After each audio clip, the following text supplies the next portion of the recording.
Être ici à l'ambassade de Pakistan aujourd'hui, comme vous savez que le 16 août, les forces des ISAF et des États-Unis et de l'Europe, ils sont partis de le pays Afghanistan. Ils étaient là-bas pour les dernières à peu près 20 ans et c'était pendant 7 ans qu'on a eu 2 gouvernements qui étaient totalement supportés par le monde.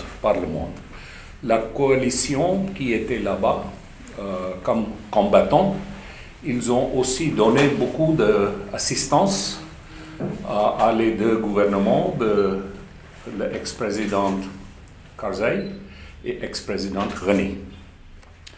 Maintenant, la situation aujourd'hui, c'est totalement différent, c'est très grave. Peut-être vous pensez que pourquoi le Pakistan s'est préoccupé avec l'Afghanistan. La réponse est que nous sommes les voisins immédiats. Nous avons une frontière avec l'Afghanistan qui est de 2600 km. Et il y a des tribus qui vivent dans l'Afghanistan qui ont des relations au Pakistan. Et l'Afghanistan, c'est aussi un pays qui ne tient pas un port. Toutes les choses d'importation qui viennent au Afghanistan, ils entrent de Pakistan, parce que nous avons un port sur le mer Arabe. Pendant les dernières 40 ans, parce que vous vous rappelez, vous êtes trop jeune, moi je le rappelle, qu'en 1979, c'était le temps que la guerre a commencé dans l'Afghanistan. Et malheureusement, ce pays, c'est toujours dans une situation de flux, dans une situation qui n'est pas stable. Pendant ces 30-35 ans qui sont passés, il y a 4 millions de réfugiés qui ont passé leur vie au Pakistan. Et quand il y a un problème dans l'Afghanistan, nous, au Pakistan, nous ne pouvons pas échapper les effets de la instabilité, etc. là-bas. Aujourd'hui, maintenant, vous savez que les talibans, ils ont repris les villes. Ils étaient déjà en contrôle de plusieurs parts du pays pendant le gouvernement du président Ghani. Mais maintenant, l'Afghanistan est actuellement confronté à une grave crise humanitaire. Il y a des millions d'Afghans, dont des femmes et des enfants, qui ont besoin urgent de nourriture, de médicaments et d'autres produits de première nécessité. C'est pour ça que le Pakistan va organiser une session extraordinaire de l'OCI, Conseil des ministres des Affaires étrangères, à Islamabad, 7-19 décembre 2021. Selon le Programme alimentaire mondial des Nations Unies, environ 23 millions de personnes, plus de la moitié de la population afghane, sont confrontées aujourd'hui à une grave pénurie alimentaire. Il y a plus que 3 millions d'enfants afghans et 7000 femmes enceintes qui sont à risque de malnutrition aiguë. Dans ce contexte, le Pakistan a salué l'initiative du Royaume d'Arabie Saoudite, qui est le président du sommet de l'Organisation de la Conférence islamique, de convoquer une session extraordinaire du Conseil des ministres des Affaires étrangères de l'OCI sur la situation en Afghanistan. Suite à l'offre du Pakistan d'accueillir cette session, la réunion devrait avoir lieu à Islamabad au Pakistan le 19 décembre. L'Afghanistan, je vous rappelle, est un membre fondateur de l'OCI. En tant que membre de l'Oumma islamique, nous sommes liés par des liens fraternels, d'amitié et de fraternité avec le peuple afghan. Au cours des années, l'OCI a apporté un soutien constant au peuple afghan. Aujourd'hui, plus que jamais, le peuple afghan a besoin de soutien de la communauté internationale, y compris de l'OCI. Ensemble, lors de cette session, nous pouvons et devons forger des arrangements pratiques et concrets, y compris l'annonce d'engagement, de soutien financier et en nature, afin d'intensifier les efforts visant à répondre aux besoins humanitaires urgents du peuple afghan. Le Pakistan a donc le grand plaisir d'adresser une invitation cordiale à tous les ministres des Affaires étrangères des États de l'OCI à assister personnellement à cette session spéciale du Conseil des ministres des Affaires étrangères de l'OCI à Islamabad. Nous sommes convaincus que la participation collective à cette réunion contribuerait à atteindre des résultats significatifs pour nos frères et sœurs afghans. Je vous remercie et maintenant, s'il n'y a aucune question, ça sera un plaisir pour moi de répondre.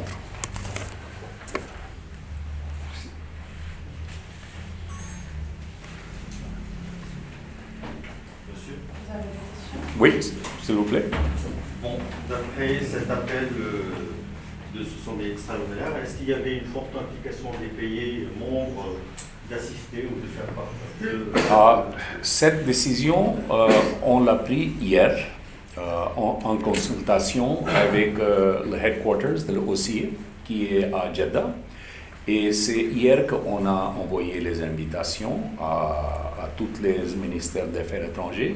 Et certainement, dans les jours qui viennent, on va avoir des confirmations. Mais c'est seulement hier qu'on a, ici aussi, au Maroc, on a envoyé l'invitation de notre ministère des Affaires étrangères à son Excellence, M. Nasser Bourita, le ministère des Affaires étrangères de le Maroc. Nous espérons que ça sera possible pour plusieurs ministres d'être là-bas. Et s'ils ne peuvent pas aller eux-mêmes, parce qu'il n'y a pas beaucoup de temps entre aujourd'hui et le 19, mais c'est une situation d'urgence. Nous espérons qu'ils vont envoyer quelqu'un d'autre de la ministère des Affaires étrangères ou de l'Agence de la coopération internationale, etc., pour aider les Afghans. Oui. Tout d'abord, bonjour monsieur le ambassadeur. Je suis Rachid Moudi, journaliste au journal Al-Akhbar. Bienvenue. Merci. Vous avez parlé des graves crises humanitaires, justement, qui concernent le besoin urgent de nourriture. Oui. Mais à part ça, est-ce que l'Afghanistan cause des problèmes concernant la sécurité, surtout quand le Taliban a pris le pouvoir? Oui. On parle aussi des frontières qui dépassent 2000 km. Oui. Non, certainement, la situation est grave, pas seulement dans le cadre alimentaire, mais aussi dans le cadre de sécurité. Vous savez que quand il y a un gouvernement qui ne tient pas beaucoup d'argent, parce qu'il y a besoin, pour aucun pays a besoin d'argent pour une gouvernance qui est capable, qui est effective. Pendant les dernières 20 années de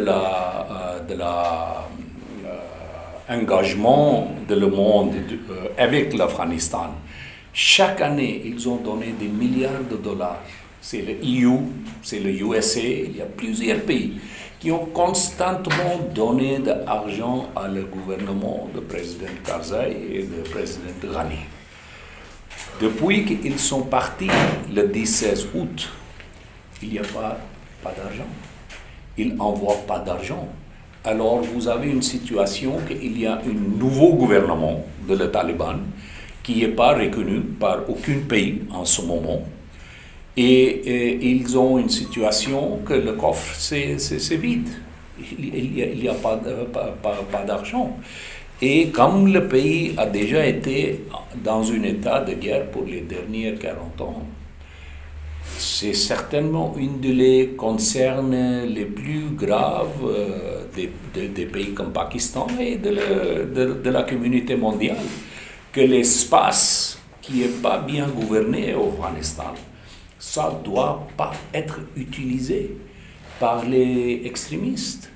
Ça ne doit pas devenir une safe zone pour les gens qui viennent de plusieurs parts du monde avec une mentalité extrémiste. Alors, votre question, c'est très pertinent. C'est une très grande concern.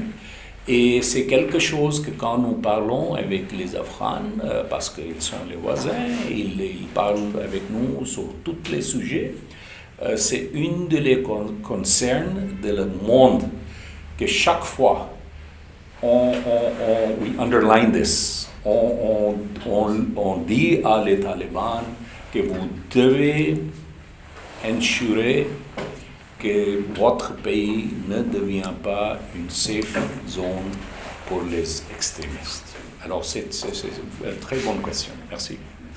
Bon, monsieur, on va se une autre question. Oui. Est-ce que vous avez des garanties que ces aides qui vont peut-être être fournies par les pays membres ne vont pas être détournées vers autre chose à part le secours des familles civiles ou bien ces réfugiés dans les pays voisins? Pardon, je n'ai pas très bien connu vous porter. He says, do you have the guarantees that such helps which are going to be sent to Afghanistan, whether they will be used properly or will be misused either by the Taliban or... Voilà, maintenant c'est une autre question qui est une question, je pense, très practical. C'est une question de logistics. Maintenant, moi, je pense qu'il y a déjà plusieurs pays qui ont dit qu'ils sont prêts à aider le peuple afghan, mais ils ne veulent pas donner l'aide ou aucune chose à le gouvernement de Taliban. Alors, en ce moment, la primary concern de Pakistan, c'est les enfants, c'est les femmes, c'est les vieux, et c'est les gens qui ne sont pas capables de soutenir la vie. Parce que aussi, maintenant, nous allons vers l'hiver. Et l'hiver là-bas, c'est un hiver très très fort. Alors ça, c'est une question, je suis sûr que ça va être, it's going to be discussed à cet rendez-vous, dans cette session extraordinaire de l'OCI. Parce que les pays, spécialement dans l'Ouest, je ne pense pas que... je pense qu'ils ont plus de confiance dans les NGOs, international NGOs, et ils vont donner l'aide à eux pour assurer qu'il est donné à les gens qui sont vraiment, qui en ont besoin. Aussi, vous savez que, comme dans aucun pays, il y a la politique de la gauche, il y a la politique de la droite. La concerne les gens qui donnent l'aide peut-être aussi que s'ils le donnent à Taliban, ils vont seulement le donner l'aide à les gens qui sont leurs supporters et pas les autres. Alors, c'est une situation très complexe. Également, c'est complexe et c'est grave. Et ce sont les questions qu'on doit s'asseoir avec les talibans et avoir cette discussion. C'est pour ça que le Pakistan tient une position de principe. Nous disons que la situation qui existe là-bas, c'est une situation difficile. Mais ce n'est pas une situation que le Pakistan a créée, ce n'est pas une situation que les gens d'Afghanistan ont créée. C'est une situation qui est là maintenant. Seulement parce que peut-être on n'est pas d'accord avec la politique de la Taliban, on ne peut pas avoir une situation où les femmes et les enfants et les vieux, ils souffrent. C'est notre contention, c'est notre position de Pakistan. Et quand il y a une question de sécurité, ou c'est une question de l'éducation des femmes, des enfants, Quand il y a une question du travail des femmes d'Afghanistan, nous avons très clairement parlé avec les talibans afghans. Nous avons dit que ce sont les droits de le peuple d'Afghanistan, vous devez les donner. Et aussi au Pakistan, vous savez que nous avons, par exemple, le ministère des Affaires étrangères, il y a plus de 50% des diplomates jeunes qui viennent maintenant dans notre ministère des Affaires étrangères, ils sont des femmes. Alors, nous avons cette clarité au Pakistan, que les femmes, ils ont une place égale dans l'économie, dans la société. Alors, c'est le value system de Pakistan. Et c'est ça que nous espérons que les talibans aussi, ils vont donner la permission. Et la troisième chose que nous avons parlé avec eux, c'est qu'il ne doit pas être une atmosphère de reprisals. Nous ne voulons pas que vous cherchiez les gens qui étaient avec le gouvernement Ghani ou les gens qui étaient avec le gouvernement Karzai et vous faites la persécution. Vous avez assez de problèmes. Ce n'est pas le temps pour une revanche ou ce n'est pas le temps pour une vendetta, c'est le temps pour aller dans une direction positive pour adresser les plusieurs problèmes que le pays face. Parce que aussi, je voudrais vous dire qu'ils ont, je pense, 9 milliards de dollars qui étaient gardés aux États-Unis et cet argent aussi, c'est frozen. Ils n'ont pas accès à leur argent que le dernier gouvernement il avait placé aux États-Unis. Et notre concern, c'est que sans argent, avec une situation difficile, avec l'hiver, nous avons une peur que ça peut devenir une situation désastreuse. Et ça peut être une crise très très grave humanitaire. Et la première chose qui va affecter le Pakistan, c'est un influx encore de les réfugiés. Parce que vous savez que quand les gens ils ont faim ou ils sont desperate, déjà nous voyons cette situation parce qu'ils ont aussi une frontière avec l'Iran. Et ils ont déjà eu des problèmes sur la frontière entre l'Afghanistan et l'Iran. Déjà. Parce que les gens, ils veulent échapper de l'Afghanistan et de l'Iran, ils veulent aller vers la Turquie et vers l'Europe. Alors, ça va devenir un problème qui va affecter pas seulement la région, mais aussi ça va affecter plusieurs pays du monde. Et c'est pour ça que nous pensons que la solution est pour la communauté internationale de s'engager avec les talibans, les aider aussi et aussi communiquer, comme vous avez dit, les concerns de la communauté internationale pour que les talibans ils suivent des policies qui sont en conformité avec les normes internationales.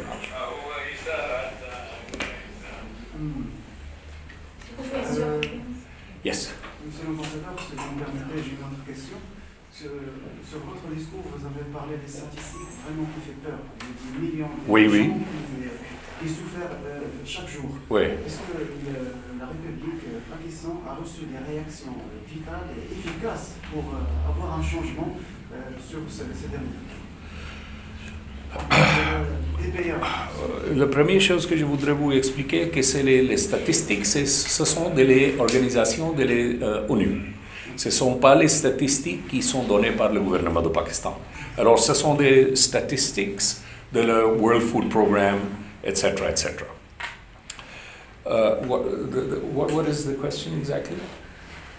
He said you have given some statistics. Yeah. So what is the reaction of Pakistan towards these statistics? Alors, nous faisons ce que nous pouvons. Nous avons donné du riz, nous avons donné du blé, nous avons donné des vêtements, nous avons donné chaussures, parce que dans le paysan, il y a des enfants. Tout ce que le Pakistan fait, et il a déjà fait, mais c'est un pays. Vous voyez, la coalition de ISAF, par exemple, कितने लोग थे ISAF की उसमें, coalition में? At one time, about 140,000 नहीं, countries कितनी थी? countries, there were more than over 40 countries. Vous voyez la ISAF, la coalition militaire qui était au Afghanistan, ça consistait de 40 pays. Alors, vous ne pouvez pas avoir une situation que pour faire une intervention militaire, il y a 40 pays, mais pour donner l'assistance humanitaire, c'est seulement le Pakistan. C'est simplement pas possible pour le Pakistan. S'il y avait 40 pays pour l'intervention militaire, de l'Australie à Canada et des États-Unis à, je ne sais pas, peut-être New Zealand. Alors maintenant, c'est une réponse collective qu'on a besoin. Aussi, nous avons fait une autre chose qui est très significante.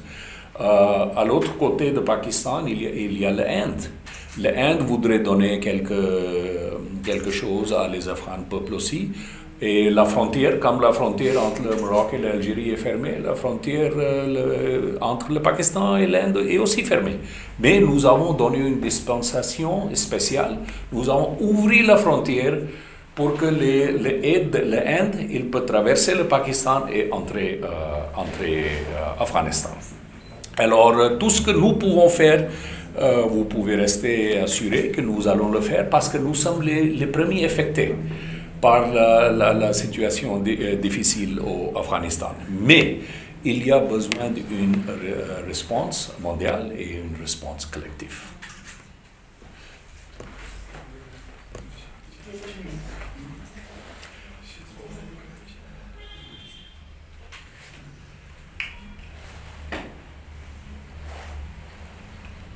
Bon, alors, si c'est tout, je vous remercie pour venir aujourd'hui. J'espère que vous allez faire le reporting, how do you say it? Vous allez faire un rapport sur ça. Et je suis désolé, vous savez qu'au Pakistan, on parle l'anglais. Alors, c'est un effort de ma part de converser en français avec vous. Mais vous m'excusez pour les erreurs. Oui, madame. Les attentes du peuple pakistanais. Les Expectations. Alors, c'est pas vraiment, je pense, c'est l'attente de le gouvernement du Pakistan. Les peuples pakistanais, définitivement, ils ont des sentiments bons pour les peuples afghans, comme des voisins. C'est normal, mais l'expectation de le gouvernement du Pakistan, c'est que tous les pays qui ont eu une relation avec l'Afghanistan, même si c'était comme une intervention militaire, ils doivent maintenant venir à l'aide des gens, de le peuple. Notre expectation est que nous voyons cette situation comme un problème de le peuple d'Afghanistan. Ce n'est pas vraiment que nous demandons à le monde d'aider les talibans. Nous voulons qu'on aide les peuples d'Afghanistan.